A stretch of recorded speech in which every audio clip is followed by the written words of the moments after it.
I was raised here in the Big Island. My ancestry goes back to the district of Kau and Kohala and in several places in all of the islands. And so I'm just I'm a modern day voice for those who went before me. Yeah. Wonderful. Thank you for coming out and sharing your story today. If you were to talk to the soldiers, what would you say makes Hawaii such a special place? Well, Hawaii is a special place. First of all, it's in the middle of a Pacific Ocean, you know, and we as Hawaiians, when we think along the lines of Pacific, we always think peace. And Hawaii, as a geographical location in the middle of this Pacific Ocean, was intended for that purpose, to bring mankind or humanity to that place of understanding and unity and balance. What is your Ohana's relationship to the land, the Aina that you're standing on now? Uh, the the pu'u behind me is known as pu'u Kapele, and Kapele is part of my ancestry, I mean genealogy, and from that genealogical lineage, um, we have a particular kuleana, which is to always find balance in whatever situation we're engaged in. And particularly here, you know, at Pohakaloa, um, it's a unique opportunity for us to continue that work, especially in this modern age. Uh, and we feel that being here is helping us to accomplish that task. Now, you speak a little bit about kuleana. Can you explain what that means? It's a responsibility, and everyone in life has a particular kuleana. We have a destiny, and for us, the destiny here is to remind each and every one of us that we're all here as a human family. We're all one. We're all united, and so we need to bridge uh, the gap, you know, of separation and conflict. And so we attempt to do our best at accomplishing that.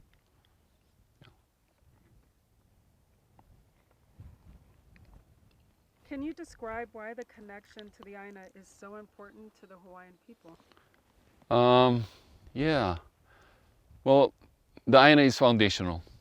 The Aina supplies us with our physical needs. Everything we need always comes from the land. Um, the water that sustains our lives is part of the land. Um, and so it's important for all human beings to understand that the land should be taken care of, should be viewed as a living body that cannot be harmed, you know, it cannot be corrupted, particularly the water, which in Hawaii we call vai. Uh, the vai is the life-sustaining force that flows through all of us, you know, animal kingdom, human kingdom, crystal kingdom. Everything that we see is a result of the vai. The earth itself floats in an ocean of vai, you know.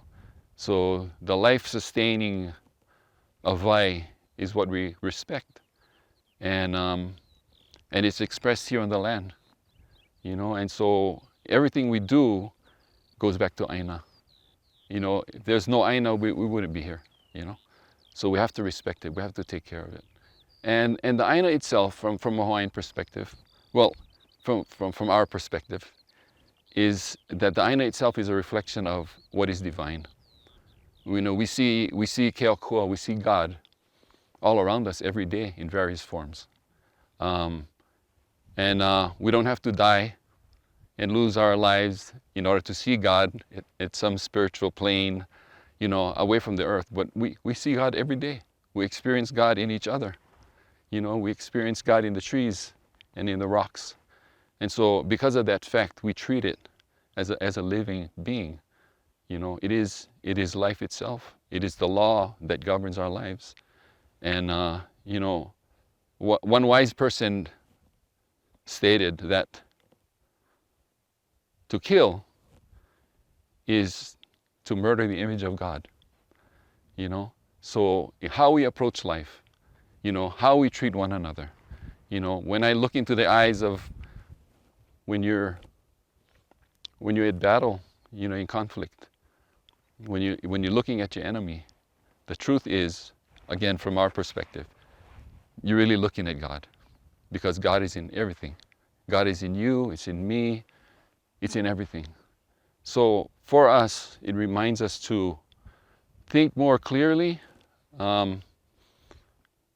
be more courageous, you know, at questioning our perspectives and how we see each other, and realizing that we have every opportunity as human beings to embrace each other, you know, to love one another. I think that's the greatest commandment. If we reflect on the good book, right, the scriptures, he said the greatest commandment: love one another. Okay? Love God, love your neighbor as yourself. And if we do those things and we apply those principles, then we get to create a world that's amazing, beautiful, you know, much more wonderful than it is now. And so that's the message that we strive to share. Um, um, and that's what Aina's all about. Yeah. So. How could someone show respect for the land, for the resources, the cultural resources, if they were out here training? I think just being knowledgeable about the situation here in Hawaii. Most individuals that come to Hawaii don't really understand the history of Hawaii. And again, the pinnacle of Hawaiian culture was really about law. Yeah. And so in order to understand the history of Hawaii, we have to understand how the Hawaiians viewed law. Yeah. And then what the law requires of each individual, and on a greater scale, what it requires of independent nation states. And so I think that's what the biggest misconception, and this is going to be kind of tough to say, because, you know, most people don't like to say it, but I believe it's the truth, and we're about conveying the truth. Most people believe that the Hawaiian Kingdom no longer exists. The truth is that the Hawaiian Kingdom is still here, it's still present. And some will say, well, no, that it was overthrown. And the truth is, only the governing structure, its government agency, was overthrown, but the Hawaiian Kingdom, as an independent nation state, still prevails. You know, and so I think it's those kinds of bits and pieces of information and knowledge that needs to be shared, so that when individuals come to the islands, they can actually have a respect for where they are. You know, if we go to another independent nation state, right, we abide by the laws of that particular country. So our hope is that when individuals come to Hawaii, by knowing the history, they can also abide by the laws that prevail here. So here in Hawaii, the supreme law of the land we call kanawai. Kanawai, so kumu kanawai, right? And so you can see that the word vai is in that again. So kumu kanawai means the source, yeah? And so water, from the Hawaiian perspective, is the source of life. It's also the source of law, you know?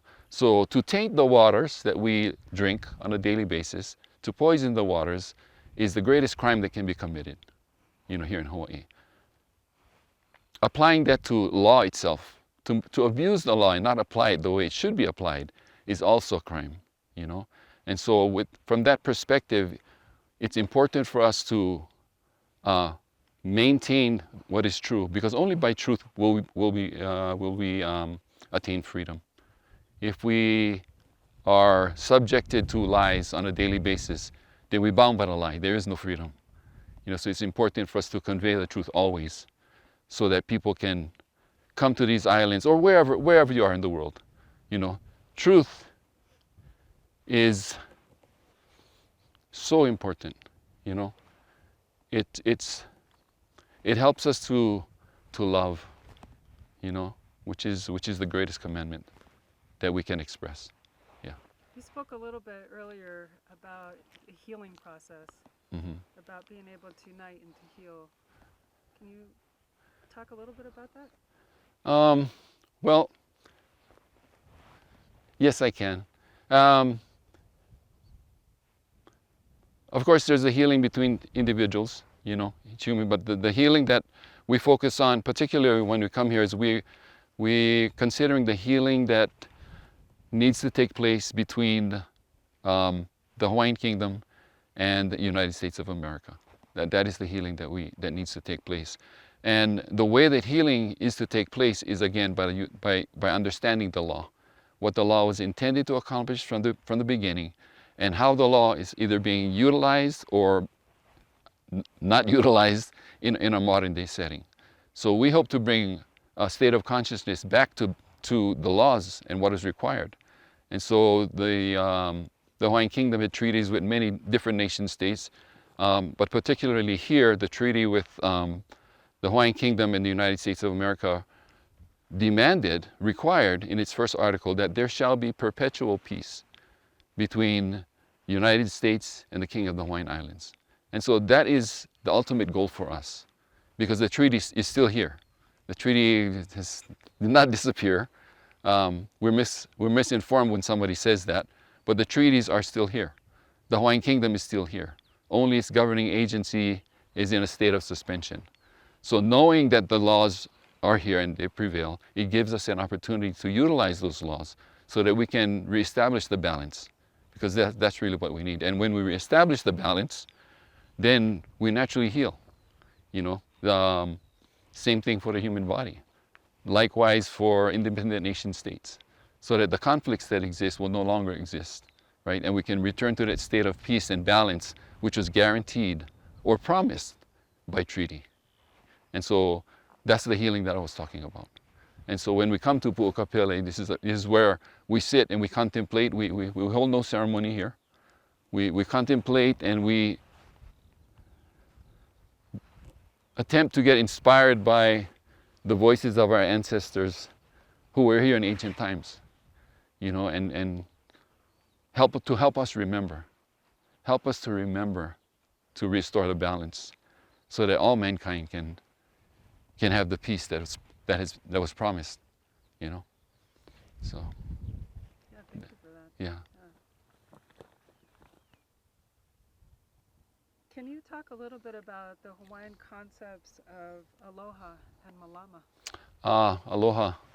Aloha, we say in Hawaii, aloha. It means many things, but ultimately, it represents love. But it's an inclusive love. It's divine love. That's what aloha is. So aloha, to stand in the midst of the breath of life, and so that's aloha to us. So again, it takes us back to the two greatest commandments, right? Love God with all your heart, all your mind, right? All your soul. Love your neighbor as yourself, and that's truly what aloha is about. On an individual basis, on an international level, the law is the same, it applies. And so that's what aloha means to us. And I'm sorry, what is the other one? Aloha and? Malama. Oh, malama. Malama means to take care of, but a deeper significance of malama. Lama in Hawaiian means light. Okay, light. And so when we talk about light, we talk about awareness. So when we say ma'alama, we're saying bring light to a situation so that there can be healing, whether it's the land or people, whatever it may be. But in order for there to be light, there must be first knowledge. If there's no knowledge, there can be no light.